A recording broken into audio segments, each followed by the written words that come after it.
Hey Robots, it's Lincoln Wright with Paint on Plastic, and here's my new Gundam Barbatos Lupus Rex from the show Iron-Blooded Orphans.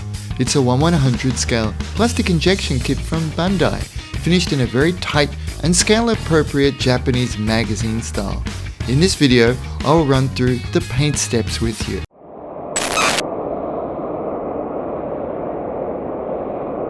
Painting the white.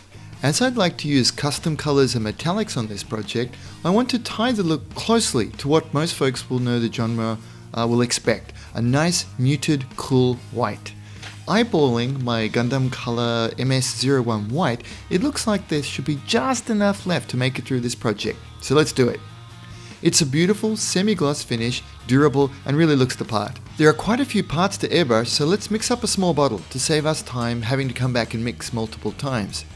As always, giving a good mix with my wave stirrer and then using Gaia Notes T07 Moderate Thinner. Yes, it works just fine with Mr. Color paints as well, and contains retarder, so it's perfect for airbrush use, and let's add them both in a 1:1 ratio to keep it nice and simple for a straight solid airbrush result. Then if I have paint left over at the end, I can either tip it back into the original bottle or mix another batch over the top for an ever so slightly custom mix. A quick note on priming here, as this is a Japanese lacquer paint, it works wonderfully without a dedicated primer and sticks very well to plastic on its own. As I want a strong, solid color coat, I'm going to spray this directly on the bare plastic to give it the right color and sheen. It doesn't need to be a thick coat. The most important thing is to completely cover and protect the plastic from the solvent use in future steps. Basic airbrushing 101 here. Air pressure roughly at 15 psi and keeping the airbrush moving for nice, clean and thin coats. The only challenge is that it's white on white, but with a sharp eye, you can see the color and sheen change. But even if you can't, make sure you can see the paint hitting the surface by angling your piece up to the light. Just don't walk into the light there, Carol Ann. Oh, dad jokes. Here's the result and the look we're going for. It's thin, tight, with a beautiful sheen. Perfect.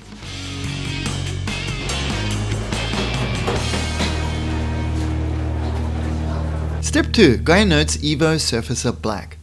This step was not necessary at all in hindsight, so you can skip it if you like.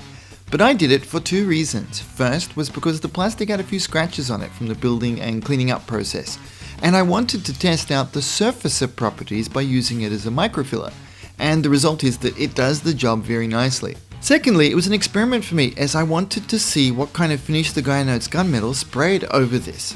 As I just seen with my wife, Tomoe's Mobile Haro, here, spraying the Gaia's gunmetal over the bare plastic. I think next time I will probably shoot it on bare plastic. It looks really nice and saves us a step. In operation, it's super simple. Thinned 1:1 again with the same Gaia's self-leveling thinner, and you just add additional coats to areas with scratches and it ever so gently fills them in. Easy. Step 3. Gaia Notes Gunmetal. Now how is this? I have never had the opportunity to airbrush Gaia Notes metallics before, and I was not disappointed. They spray beautifully and dry to a perfect finish. This one I also mixed in its own bottle in a 1:1 ratio with Gaia Notes Metallic Master Thinner, which they have told me produces a better finish for their metallics, so yeah, okay, they have never failed me before, so rock on Gaia. As I am going for a semi-gloss finish for this Lupus, for a scale effect, I sprayed it on just enough for coverage, semi-dry. Not full wet coats, which would dry a little more glossy if that makes sense. Let's save that for another finish in the future. Step 4. Gaia Notes EX Black Gloss. Now the final lacquer step, and I'm going with Gaia EX Black. It's a highly pigmented gloss paint that is perfect for priming underneath the water-based acrylics I plan to spray over the top. As I want to use this paint a great deal in the future, it's perfect for these kinds of jobs. I've also made up a full jar of airbrush mix at that magical and easy to remember ratio of 1:1 paint to thinner. You can see the genius in my simple-mindedness. I never need to write down the thinning ratios if it's always the same. Then if I need to fine-tune, I will do it in the airbrush cup itself. I don't ever really want it thicker except for hand painting, but for example, I could use my shaker bottle to add a little more thinner and then use that thinned mix for shading, filtering and glazing. Simple, less but better. As opposed to the other sprays done so far, I do want this to be a wet coat to help the paint make a nice glossy surface.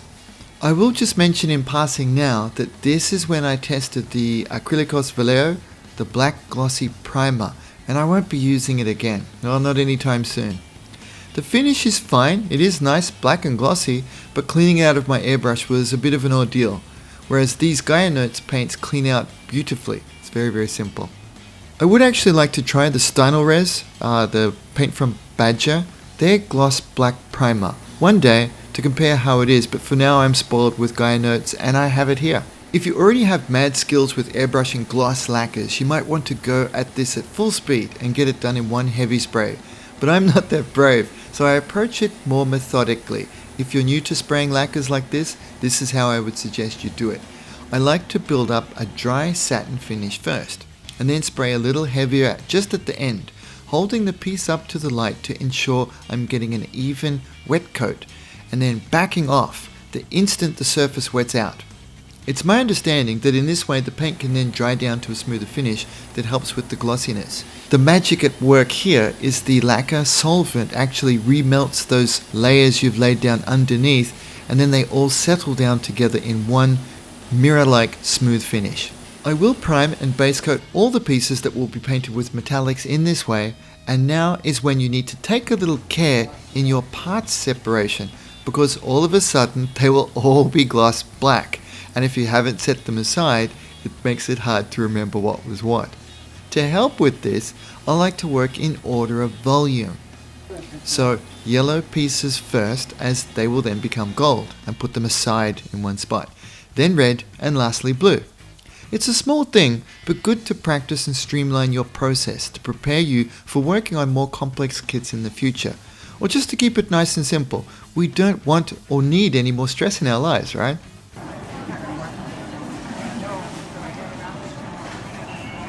Hey guys, it's Link, and I need your help. Small channels like mine, especially since the adpocalypse, just don't make enough advertising revenue. Check this out. With all these great tutorials on my channel, YouTube only pays me around $50 a month. Wow, right? That's why many creators use crowdfunding membership platforms, such as Patreon, to build relationships and provide exclusive experiences to their subscribers. Here on my Patreon platform, I provide exclusive video tutorials and behind-the-scenes shares, as well as a way to communicate both with me and our community. With this video, for example, I go into further detail on how to apply the metallics, clear coats, and spray varnishes to prepare the Lupus for the next detail steps. For the cost of a latte or even a Wagyu hamburger each month, please consider joining. Hope to see you there. And that's it. Paint steps are complete and we are ready and done for the real work on this model, the detailing, which I will have ready for you shortly. Thanks a bunch guys, hope you like this one and it gives you an easy to follow step-by-step process for airbrushing your Gunpla. More soon from Link. See you guys. Big thanks to Hobbyco and Little Robot. I do my best to buy from and support local businesses to keep our money in our communities and to empower physical events. I get to meet you guys and hang out. Fun. A sincere heartfelt thanks to our top patrons: Ivan, Grant, Con, Jack, RJ, Mr. Tweets, Matthias, Peter, Robert, Kelso, Kevin, David, Derek, Dominic, Nick, and welcome Danny. This episode was supported by you. Your support empowers me and makes all this happen. Sincerely, thank you very much guys. More soon.